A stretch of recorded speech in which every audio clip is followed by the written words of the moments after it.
সকালবেলা ঘুম না ভাঙতেই দেখি বাড়ির ইট পিট সব লয়ে গেছে ভাই, কই নিতেছে বুঝতেছি না। অহন আবার চিন্তা করে দেখলাম কিরে কি হইলো বাইতে আবার। অহন মায় আবার কইতাছে ইট যা আছে সব বলে ভাঙাইবার দিছে, কারণ সামনে পিলারের কাম ধরবো বাড়ির, এটার লেগে ইট গুলা ভাঙাই তুইব। আরে ভাই ওরা সকালবেলা আজ আরো শুরু করছে। অহন চতুর্দিকে তাকাইতেছি, অহন আমি আবার কাজে হেল্প করতেছি। যদি সকালবেলা ঘুমায় থাকি তাহলে আমার মায়ের আব্বার কষ্ট বেশি হয়ে যাবে। অহন চিন্তা করলাম আমি একটু কাম করে দিই। অহন রয়েল আমার লাগতেছে ইট নিবো, আমি কিছু হয়তো পারবো না। এই যে ইটগুলা সব এই জায়গায় না জমাইতেছে, আর বাড়ির যত পুরান ইট আছে সব আজকে ভাঙাইলাম।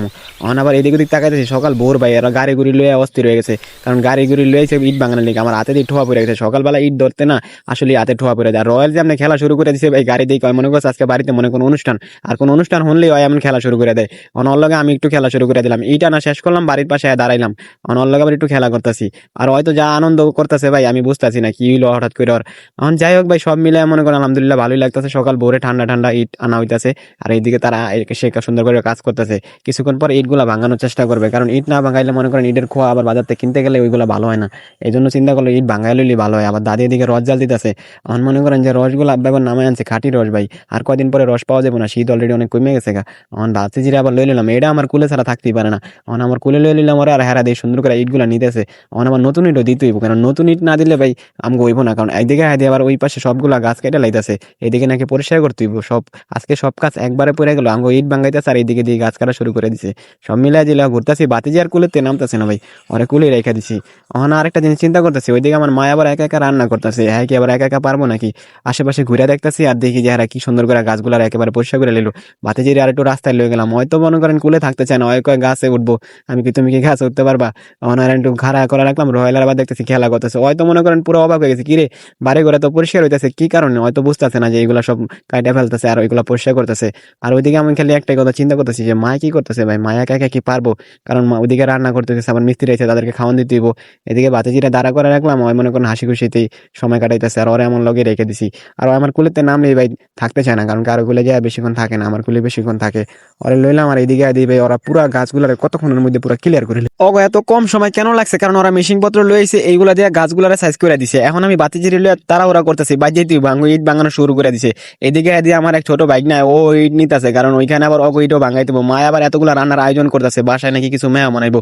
এতগুলা নুডলস নিছে, আবার রসের নাস্তাও শুরু করে দিল রান্না। এখন আমার মায়ের দিকে তাকাইতেছি যে কিরে মা এখানে একা একা রান্না করতেছে, আর আমি ওইদিকে দাঁড়ায় আছি। এখন মায়ের পাশে বসলাম, আর এর মধ্যে দিয়ে ওরা আবার ইট ভাঙানো শুরু করে দিছে।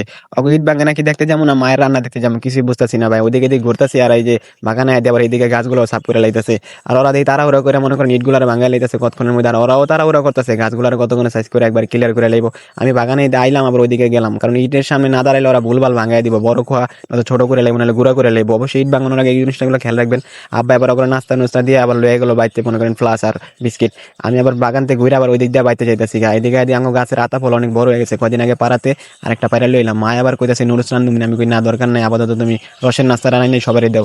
নুডলস গুলো রাইখা দিল, আর রসের নাস্তা গুলো রান্তাছে, আর ওরা দিবে ইট প্যারা ভাঙানো শেষ করে লাইছে। অনেকগুলো ইট তো, আর মোটামুটি সব ভাঙাই লাইতেছে। আর ওরা সুন্দর করে রাখতেছে, কারণ ওইখানে আব্বাই দাঁড়ায় ছিল, দাদিও দাঁড়ায় ছিল। যদি কোনো মানুষ না থাকে তাইলে ওরা মনে করেন ইটগুলা ভুলভাল ভাঙাই দিত।